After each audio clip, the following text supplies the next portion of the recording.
ओम सदाशिवसमारंभां शंकराचार्यमध्यमाम् अस्मदाचार्यपर्यन्तां वन्दे गुरुपरम्पराम्। ओम सहना भवतु सहनौ भुनक्तु सह वीर्यङ्करवावहै तेजस्विनावधीतमस्तु मा विद्विषावहै। ओम शांति शांति शांतिः। ओम यश्छन्दसां वृषभो विश्वरूपः छन्दोभ्योऽध्यमृतात् सम्बभूव समेन्द्रो मेधया आस्पृणोतु अमृतस्य देवधारणो भूयासं शरीरं मे विचर्षणं जिह्वा मे मधुमत्तमा कर्णाभ्यां भूरिविश्रुवं ब्रह्मणः कोशोऽसि मेधया पिहितः श्रुतं मे गोपाय। ओम शांति शांति शांतिः। ओम मेधा देवी जुषमाणा नागाद् विश्वाची भद्रा सुमनस्य माना त्वया जुष्टानुदमाना दुरुक्तान् बृहद्वदेम विदथे सुवीरा आह त्वया जुष्टऋषिर्भवति देवि त्वया ब्रह्मा गतश्रीरुतत्वया त्वया जुष्टश्चित्रं विन्दते वसुसानो जुषस्वद्रविणो न मेधे मेधां म इन्द्रो ददातु मेधां देवी सरस्वती मेधां मे अश्विना उभावा धत्तां पुष्करस्रजा अप्सरासु च या मेधा गन्धर्वेषु च यन्मनः दैवी मेधा सरस्वती सा मां मेधा सुरभिर्जुषता स्वाहा आमा आं मेधा सुरभिर्विश्वरूपा हिरण्यवर्णा जगती जगम्या ऊर्जस्वती पयसा पिन्वमाना सा मा आं मेधा सुप्रतीकाजुषन्तां मयि मेधां मयि प्रजां मयि अग्निस्तेजो दधातु मयि मेधां मयि प्रजां मयि इन्द्र इन्द्रियं दधातु मयि मेधां मयि प्रजां मयि सूर्यो भ्राजो दधातु। ओम शांति शांति शांति। So we were looking at the Medha Sukta. In fact, we have not yet come to the actual Medha Sukta. We were traditionally the Medha Suktam is chanted along with the another Medha mantra, you can say, from the Taittiriya Upanishad. So this Yaschandasam Rishabho Vishwarupaha. This is part of the Taittiriya Upanishad Shikshavalli. And this is also supposed to be chanted by those who are Medha Kamaha, those who are desirous of having Medha. They have to chant this as a japa.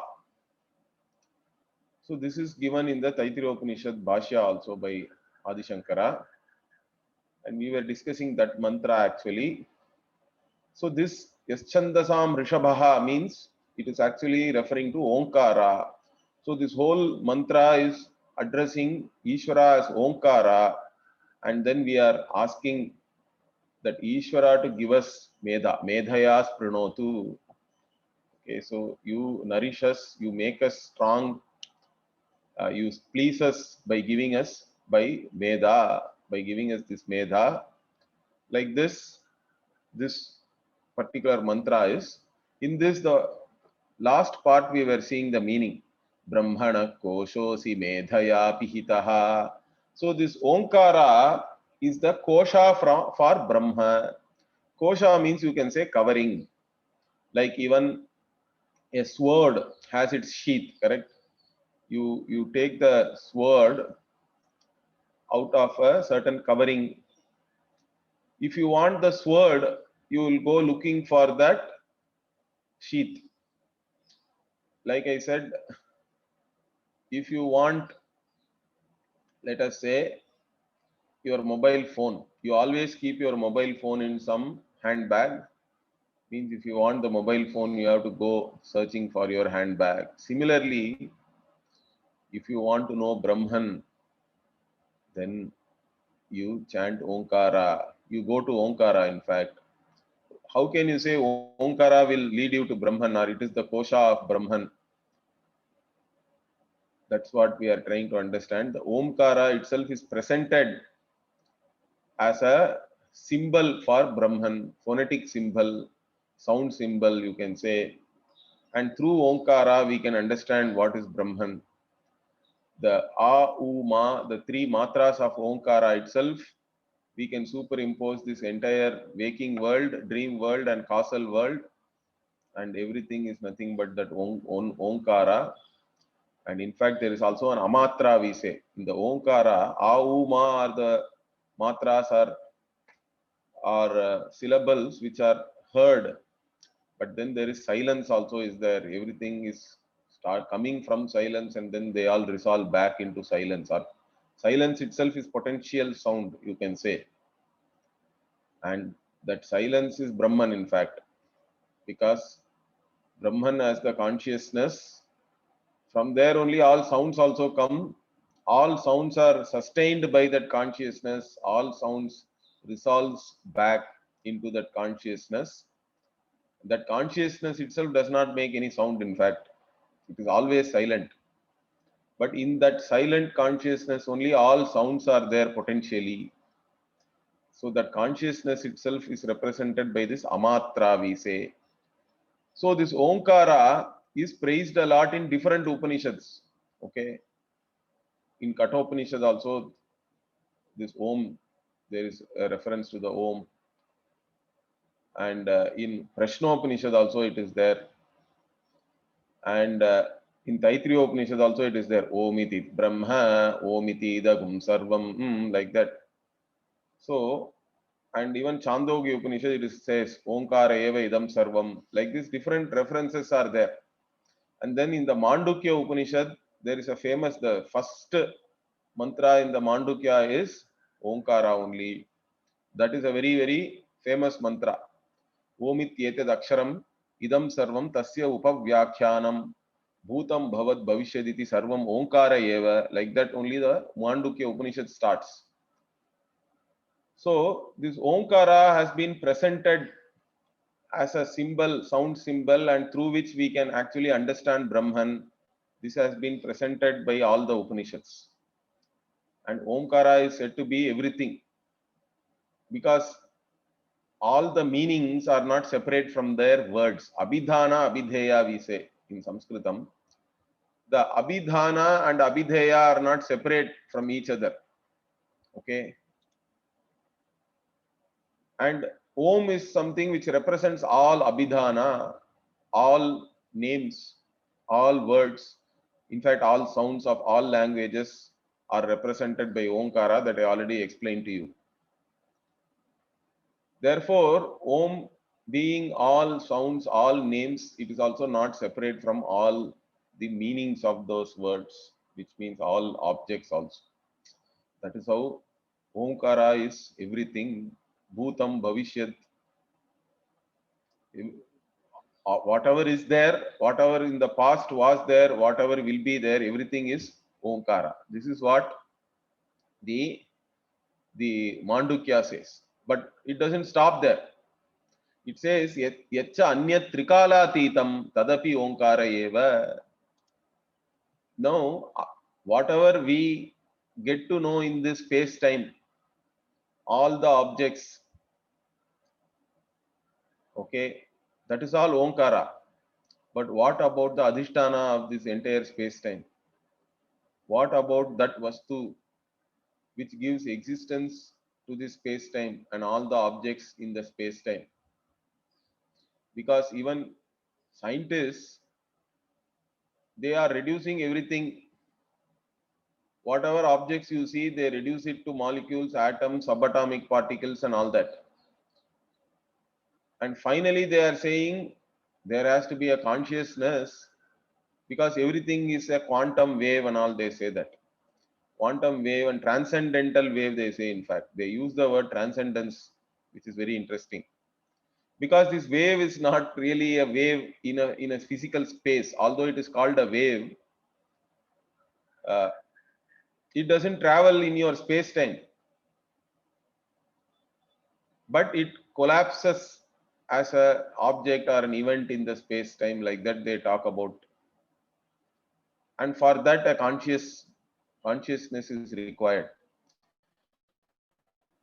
Like this, they are also now converging onto consciousness only. So all this, whatever is there here, if you reduce it, finally their very existence is from a conscious being. That conscious being is not separate from you. That is the teaching. To understand that only we require medha. Even this prayer we are doing, that medha means what? Grantha tad artha dharana shakti. Like that traditionally Sayanacharya defines medha as grantha tad artha dharana shakti. So that's what we are asking. And for that we are praying to Omkara. Omkara itself is a, like it says here, it is a Brahmanaha Koshaha. It is like the sheath of Brahman. If you want Brahman, you go through Omkara. For that, by understanding Omkara, you get Brahman, because it also refers to Brahman, which is Trikala Atitam also.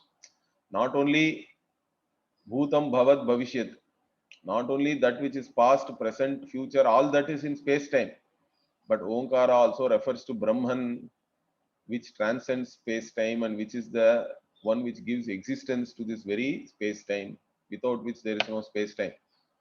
How can we understand that? Means every night when you sleep, there is no space time. Understand that. But you are there, correct?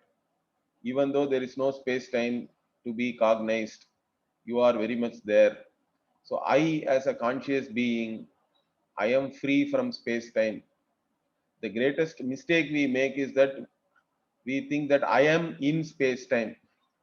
As an embodied conscious being, limited, all the problems start from there. As soon as you get up, your individuality comes. You think that you are an individual in space time, then everything is a problem.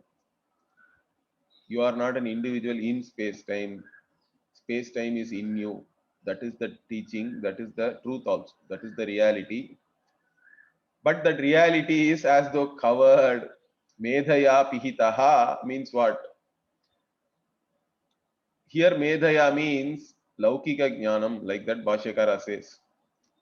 See, all this objective knowledge only reinforces one thing, that you are a limited subject. So any amount of scientific knowledge is not going to help you change yourself. Scientific knowledge may make you knowledgeable, no doubt. I'm not saying that you should not gain scientific knowledge or anything like that, but it is not going to change you fundamentally. All aparavidya, you can say.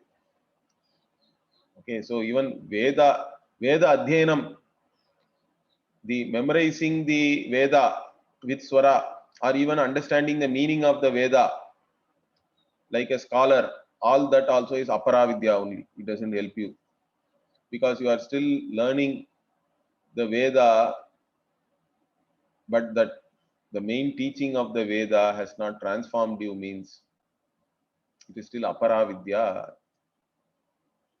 So this Mundaka Upanishad talks about Paravidya and Aparavidya.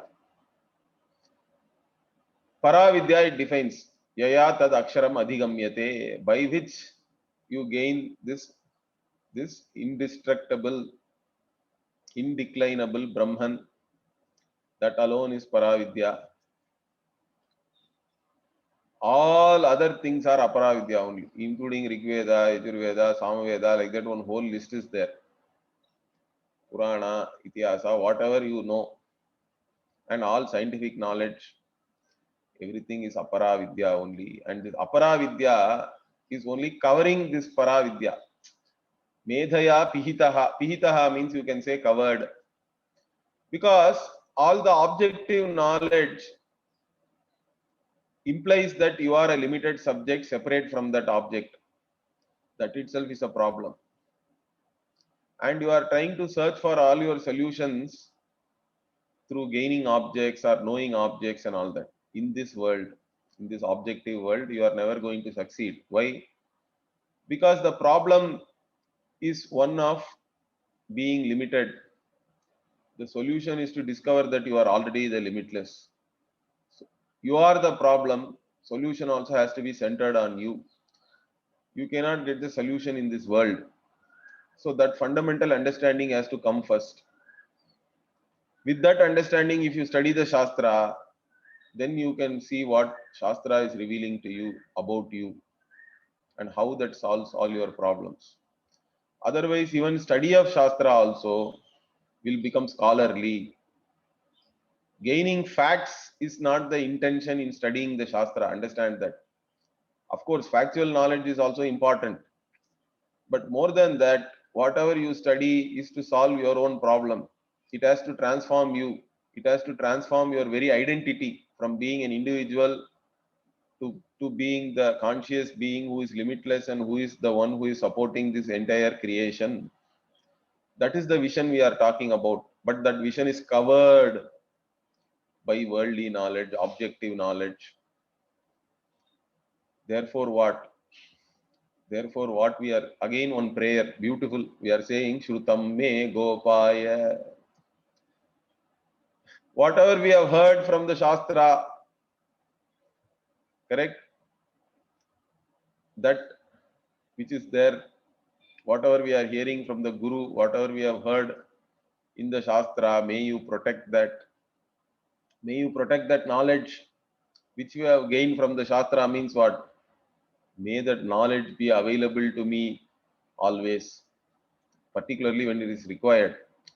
Because it is very easy to slip into the identity of being an individual. Even after studying Shastra, you can take yourself as an individual and suffer. That is because of habitual tendencies.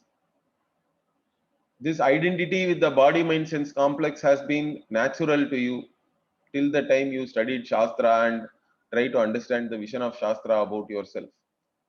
So, even though you have an insight about what Shastra is revealing about you, and you may even understand it clearly, but still that knowledge has to overcome, we don't know how many lifetimes of habitual tendency.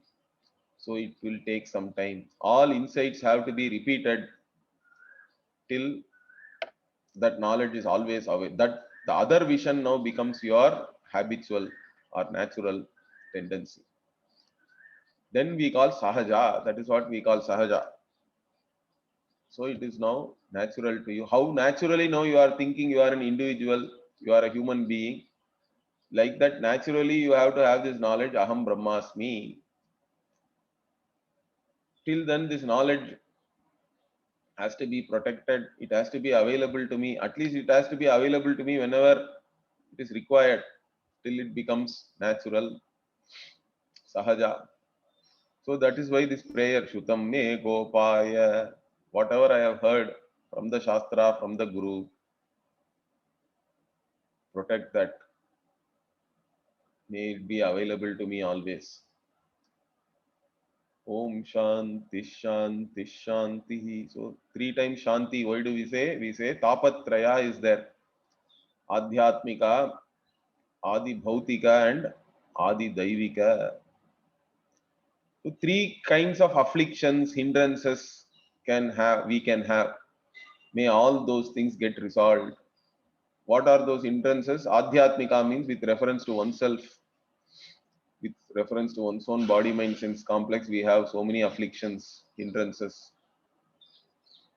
With reference to the surroundings also we have, and even devas can give us some afflictions and all that, depending on our own karma again. But so from the devas also we can have all these three things.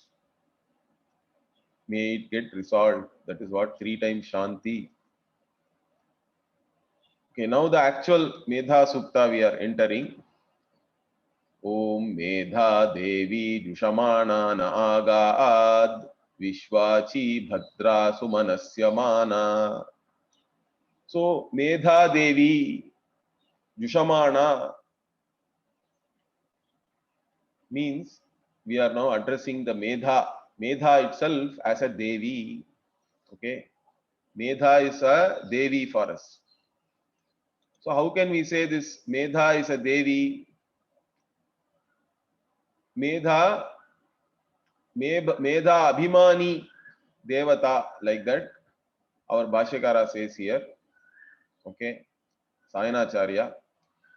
So Abhimanini Devi means one who has Abhimana with this Medha. And Medha itself, I told you, is defined as Grantha Tadartha Dharana Shakti. So the ability to uh, memorize the Grantha.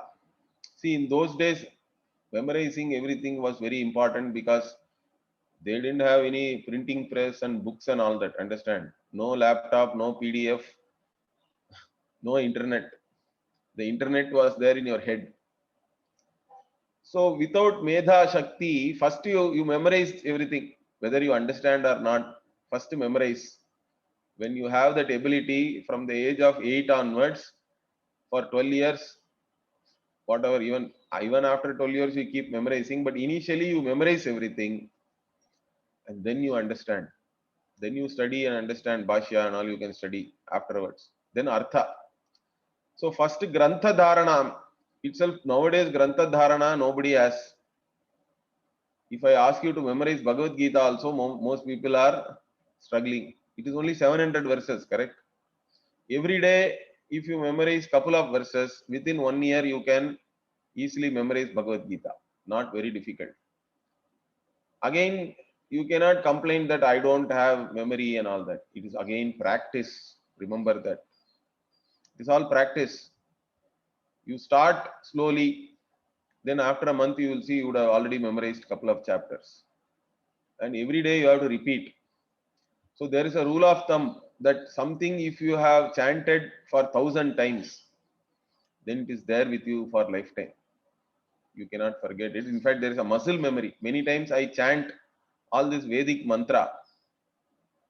There is no real memory. It is mostly mouth itself is moving accordingly. Its muscle memory also comes. When you start chanting, the even I may be thinking something also, but mouth goes, it becomes subconscious also to an extent. Okay.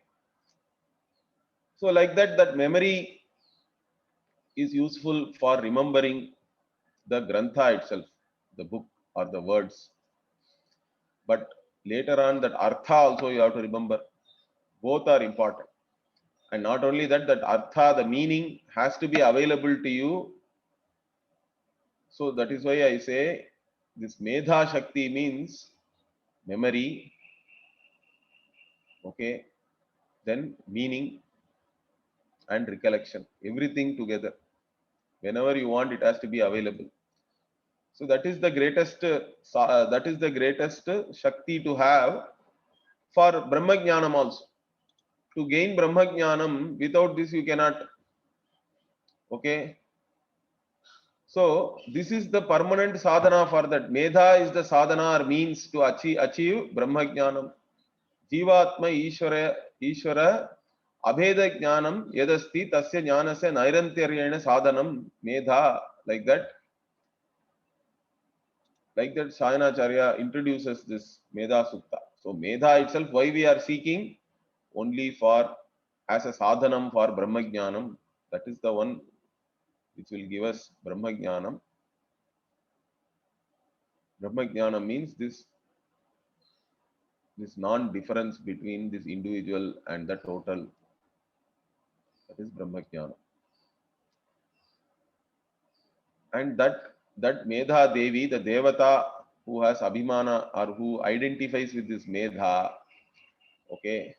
So Jushamana means what? One who is pleased. Okay. Priyamana Sati, being the one who is pleased. May this Devi being the one who is pleased. See, always we please all our Devatas. Even if you take our uh, puja, correct? It is all only Atiti Satkara, correct? We are treating the Lord like a guest and we are trying to please the Lord. So as soon as the Bhagavan, we call the Bhagavan, Avahanam we do. Avahanam means invite. So before that we do Dhyanam. In puja also what we do? We first visualize the Devata then invite that Devata. In whichever form we have visualized, we invite that Devata and then ask that Devata to come and be present in whichever Pratima we have. Pratima means one, it's a symbol, correct?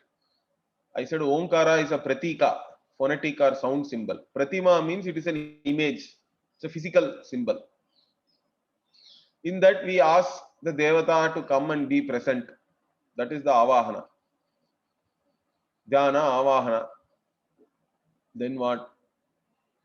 If somebody comes to your house, you have to offer at least water first. Water to wash their feet and all that. Then water to drink. That's what we are doing here. Okay. Padayoho padyam samarpayami. Achamaniyam samarpayami. Padyam means to wash the feet and all that water. Achamaniyam means water to sip. Then snanam, make them bathe our Bhagavan. But Bhagavan being Bhagavan, we can bathe Bhagavan in milk, ghee, sorry, not ghee, but curd and panchamritam, honey, whatnot. Human beings cannot take all that, but Bhagavan can take. Then after Snanam, again, all dress, Abharanam, all kind of decorations, Chandanam, Kungumam, fragrance. Then Naivedyam, food. You offer everything. And then Ashtotram, you praise so that Bhagavan is pleased to know. Then finally, Prarthana. Everything is for Prarthana only. So here also, Jushamana, may that Medha Devi be pleased. Okay. Being the one who is pleased. Okay. Naha Agat, may she come to us as the one who is pleased. Okay, that is the idea. Being pleased, may she come to us. And what kind of Medha Devi? Vishwachi. Vishwachi means Vishwam Anchati iti Vishwachi. Sarva Avagahana Kshama, like that. The one who moves around everywhere, it seems. Vishwam Anchati, Sarvam Anchati. Or one who is all pervasive. That is the meaning. Vishwachi means really the one who is all pervasive, one who is there everywhere, one who moves around everywhere. This all pervasive Medha Devi. See, whichever Devata we pray to, we visualize, we always visualize that Devata as all pervasive. Because Bhagavan means Bhagavan has to be all pervasive for us. That means cannot be separate from you also. Understand that. And because this Medha Devi is all pervasive, she is also auspicious, Bhadra. So being the one who is auspicious, being the one who is pleased, and the one who is all pervasive, and Sumanasya Manaha means what?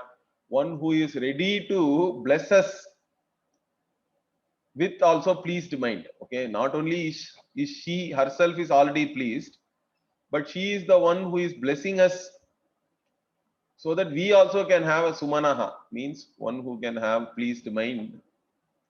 Okay, that is how here it is said. Sumanasya Mana means Asmad Anugrahakam Ichanti, the one who is desirous of giving this Shobhanam Manaha, pleased mind.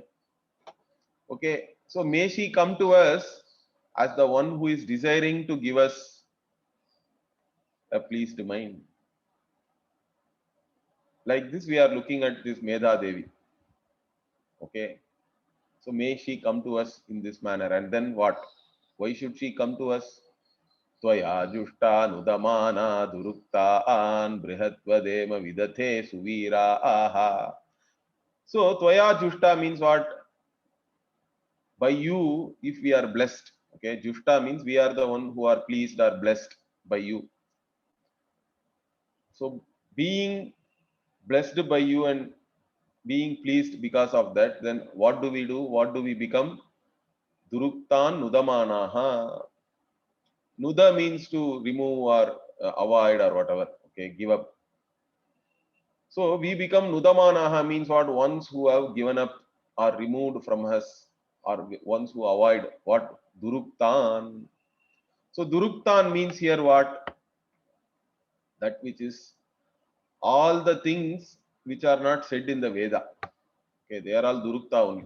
Whatever is Avaidika, Ashastriya, all that we are no more interested in, because we are all mumukshus. We want Brahma Jnanam. All the worldly knowledge is fine up to an extent, but it's not going to give me moksha. So we are giving up all the worldly knowledge. We are not interested in that anymore. We are avoiding all the knowledge which is not there in the Veda, and we only become interested in Vaidika Jnanam. Okay, Vedaika Nishtaha. So we become interested only in knowing what the Veda is revealing about us, because Veda is the only pramana which can reveal to us that we are the limitless conscious being. You do not lack anything. You are already Purnaha. You are full. You are complete in all respects. You do not lack anything. You are not a wanting being. That is the vision of the Veda. That alone really is going to satisfy me fully. It will only free me from all limitations. All other knowledge, whether it is good, bad, ugly, or whichever way you look at it, is all only reinforcing that you are an individual suffering in this world. That's I do not want that anymore. So what? I am avoiding all this objective knowledge is no more interesting to me. So Duruktan Nudamanaha. Okay. Then what do you study, teach? Brihatvadema Vidathe. Vidathe means, again, Vidathe tells that Vidate Sati we have to take, being the ones who are qualified for this knowledge, Brahma Jnana. How we are qualified? Vidate means already we have done a lot of yajna with the proper attitude, yoga buddhi we have to take. Okay. So here our Sayanacharya says Vidate means what? Yajne anushtite sati shuddhanta karanaha bhutva, like that he says. So that means what? We are already living a certain religious life. We are doing all this yajna. Even though you may not know Veda, everybody is supposed to do Pancha Mahayajna, we say, correct? Daily you have to do certain things. We take care of our rishis. We have to please our pitras. We have to please our devatas. We have to please other manushyas. We have to please all the other beings also, animals, plants, etc. That is the Pancha Mahayajna. So in which form you do that, there is a lot of freedom for us. But in some form or the other, you have to do all this yajna with the right attitude. The attitude is not to gain anything, gain any limited thing for you. The karma phala itself, I am not interested in, but I am doing all this Panchamaha yajna to gain Shuddha Antakaranam, correct? To gain a certain mental disposition so that I am prepared for this knowledge. What is that Shuddha Antakaranam? Shuddham means pure mind, we say. What is purity of mind? Unless we define what is impurity, we cannot understand what is pure mind. What is impurity? Bhagavan says very clearly in the Gita, Kama yesha krodha yesha rajoguna samudbhavaha mahashano mahapapma vidyenamiha vairinam. Kama and krodha, these are your enemies. They are from rajoguna. This kama in general, desires are the mala or impurity. Why? Because desire means it presupposes that you are a wanting person, correct? You take yourself as a wanting person, then only you can have desires. So in our culture, success in life is not about fulfilling all your desires. That is what we have to understand. The modern lifestyle gives us a wrong definition of success. That if you are able to fulfill all your desires, somehow you are successful. This definition of success itself is a problem, because nobody can fulfill all their desires, whoever it is. In fact, majority of your desires, if you look back, they were not fulfilled. Then everybody is a failure. So you are actually preparing yourself for failure with such a definition of success. And then you have all kind of whatever nervous breakdown, psychological issues, because you think you are a failure, you are good for nothing. With such an attitude, even your regular life you cannot lead properly. Forget about studying Shastra, Vedanta, and all that. Vedanta is easy if you already have a certain emotional maturity, psychologically you have some stability and all that. Otherwise, Vedanta itself can become a problem. You will have a new problem that my guru is teaching, but I am still like this. I am not able to understand and all that. That itself can become a problem. Basis for judgment about yourself. Self judgment is the biggest problem. In your own judgment, you are useless. That is the problem for many people. What others say about you does not really count at the end of the day. They may say you are Indra, Chandra, and all that, but if you don't think actually uh, you are actually deserving of all their love and praise and all that, then you are anyway having a problem. It doesn't matter what others say. So even as an individual, you should have certain maturity. Everybody desires to be loved. Everybody deserves to be praised. Nothing wrong in that. So you should be able to accept love, praise, without either feeling totally ecstatic or feeling that I don't deserve it and all that. So that is certain, you have certain sanity then only. And then you can think about your fundamental problem and all that. Otherwise, you are only a survivor, or you are being pushed around by your own complexes and desires. Now, our definition of success is different. We say that being free from the whatever these desires are actually impelling you, correct? So, being free from this whatever desires, or being the master of your own desires. It's not that you should not have any desire. Desire also is Icha Shakti. It is a Shakti, it is a privilege. So we are not saying do not have desires. We are only saying Tasya Vasham na agachet. Do not come under the spell of your desires. You be free from the spell of your desires. Desires then become a Shakti. They are not pushing you. It becomes a useful Shakti with you, correct? Useful power that you have. So a power, it is a power only if you are able to use it properly. Otherwise, any power also can become a problem. Like your even current, you are using the power properly in your home for so many appliances and all that, it is fine. But if you put your hand in an open wire, then that power itself can become a problem. Correct? So desire also like that. In fact, Bhagavan says, Dharma aviruddha kamosmi bharatarshaba. I am the in the form of Dharma aviruddha kama. The desire which is not opposed to Dharma. I am that desire in you. So Bhagavan only is manifest as Icha Shakti also in us. But it is a Shakti or a privilege or a power only if we are using it, not if we are being used by it or if we are under that spell. So our definition of success means you are the master. Okay, all the desires are under your mastery. So if you are able to manage your desires, then you are successful. It is not about fulfilling. You are able to manage the desires means what?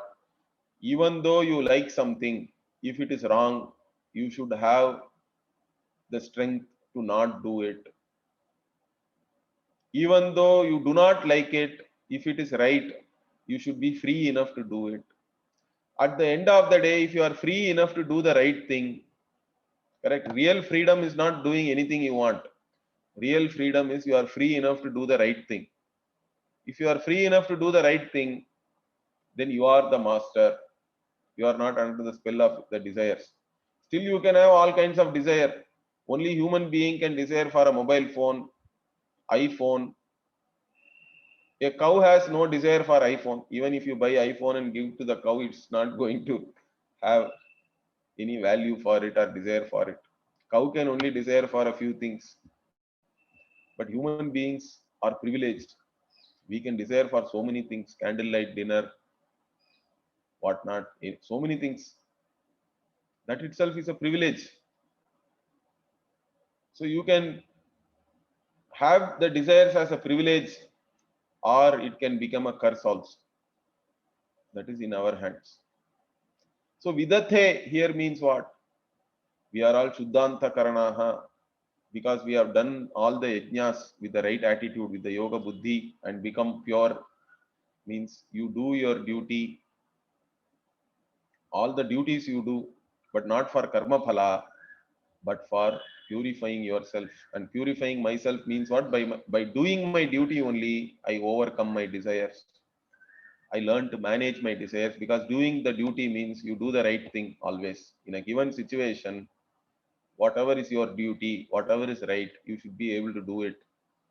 Initially, it may be difficult, but still you have to do it. Even all Varnashrama Dharma and all that is all within this only. Varnashrama Dharma itself is a great sadhana that you are able to do the right thing based on your Varna and whatever stage of life you are in. Correct?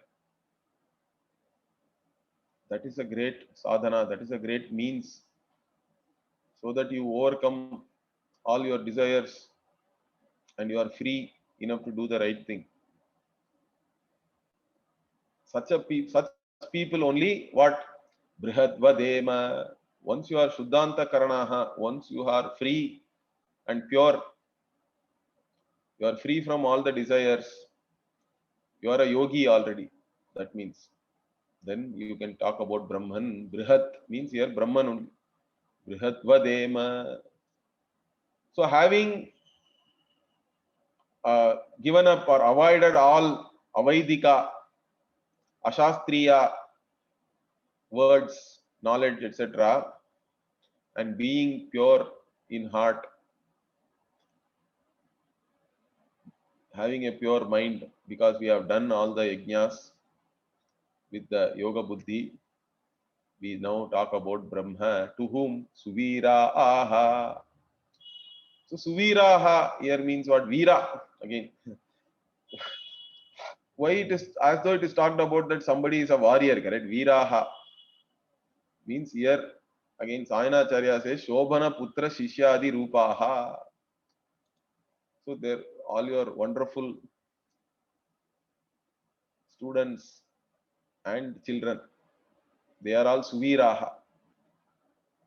Okay, means they are also here Shobhana means they are also eligible. Correct. It's always a pleasure to teach people who are qualified. That itself is a certain joy. Correct. Sharing knowledge also is a great joy. But even for that, you should have an audience. You should have people who are interested, who are qualified. When you get such people, then it is great. So Brihadvadema, we will teach this Brahman. We talk about this Brahman only because we are blessed by you, O Meda Devi, Tvaya Jushta. So like this, it's a beautiful prayer we are starting in this Rik. Then what? Being blessed by you, Tvaya Jushta Rishir Bhavati. So if someone is blessed by you, then only that person can become Rishi. Rishi means what? Rishati, Janati, knower, seer, we say. So Rishis did not create all the Veda mantras. They are mantra drashtaraha, we say. They are not mantra karta. They saw the mantras. Mantras were revealed to them, the Veda mantras, and then they started a parampara of teaching it. That's how we have all the Vedas. In between, Veda Vyasa came and actually sorted it out, everything. Okay. So Veda Vyasa made it into different shakhas, different branches, different sections, and then different people again were made to learn these Vedas as a duty. Without Veda Adhyanam being a Varna Dharma, we would have lost everything by now. One group of people had it as their life's mission only to do the Veda Adhyanam, whether they have any money or not, anything else. But that is again getting lost now because people are leaving that duty and only going after some jobs and all that and whatever economic prosperity. It's not that you should not have any economic prosperity, but it should not be at the cost of giving up your duty. But as long as only that section of people are there who do even Veda Adhyayanam, Veda Rakshanam as a duty, all this Veda and all will survive. And it has survived because of that. So here, Rishihi, Mantra Drashta, and there is a parampara from them. So to even become a Rishi, we need the blessings of this Medha Devi, He Devi. Similarly, Tvaya Brahma, again, Tvaya Jushtaha Brahma Bhavati. Again, Brahma, you can take it in different meanings. Brahma means Hiranyagarbha, Brahmaji, the totality of all subtle world, subtle bodies or subtle world itself, the entire totality. The one who is shining like gold. Shining means all knowledge. That is Brahma. Or Brahma means your Brahmana Jati also you can take. Or Brahma means the one who knows Brahman, Brahmavit. So for all this, one has to be blessed by you. Tvaya Jushta Brahma Bhavati. Tvaya Jushtaha Agata Shrihi Uta. Utatvaya Jushtaha Agata Shrihi Bhavati means what? The one who is blessed by you. Or Uta means here or you can take. Or one becomes Agata Shrihi means what? For whom already Shri has come to him, it seems. You become wealthy. Okay, the one who is blessed by you only becomes wealthy also. Not only you are knowledgeable, you become wealthy. And Tvaya Jushtaha Chitram Vindate. Chitram here means very all kinds of wealth, different types of wealth. So Putra, Pashu, like that, and Dhanya, Dhanam, and even land, all types of different types of wealth you get. Chitram, variety of things, all that you get if you are blessed by Medha Devi. And so now such a Medha Devi, why are we saying all these things? So if you bless, one becomes this, that, and all that we have said now. Finally, why? Because Jushasva, now you bless me, you please me. Because I can now become Dravinaha, Naha. So by your blessing, may we all become Dravinaha means again wealthy, the one who has wealth. Okay. So this is the meaning here.